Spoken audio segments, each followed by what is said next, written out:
वज़ीर आज़म का गवादर की बारिश मुतासरीन के लिए इमदाद का ऐलान। जाँ बहक अफराद के लवाहिकीन को 20-20 लाख, मकान की मुकम्मल तबाही पर 7.5 लाख और जुज़वी तबाही पर 3.5 लाख रुपए दिए जाएंगे।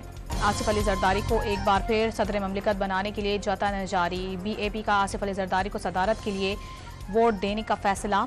MQM आज फैसला करेगी। PTI ने अपने बानी और रहनुमाओं के मुकदमात खत्म करके फौरी रिहाई की करारदाद पार्लियामेंट में जमा करा दी। मुकदमात सियासी इंतकाम करार।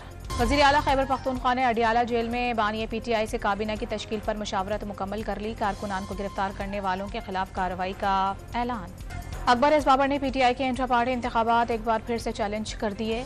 सुन्नी इत्तेहाद में शामिल अरकान की बुनियादी रुकनियत मुअत्तल, असासे और दफातर मुंजमद करने की इस्तदा। PTI ने इतवार को मुल्क गिर एहतजाज का ऐलान कर दिया। मुल्क एक ही शख्स बचा सकता है और वो जेल में कैद है। शेर अफजल मरवत का मौक़िफ़। सुन्नी इत्तेहाद कौंसिल की मखसूस नशिस्तें दीगर जमातों में कैसे तकसीम की जाएं। इलेक्शन कमीशन ने मुजव्वज़ा स्कीम पर गौर के लिए कल इजलास बुला लिया। यूटिलिटी स्टोर्स पर रमजान रिलीफ पैकेज के तहत बगैर सब्सिडी वाली अशिया भी सस्ती। मसाला जात, चाय की पत्ती, साबुन, सर्फ, शैम्पू और टूथब्रश भी सस्ते कर दिए गए। औरंगाबाद में सब इंस्पेक्टर बहनों ने अपने भाई के हमरा अस्पताल में शहरी को तशद्दुद का निशाना बना डाला।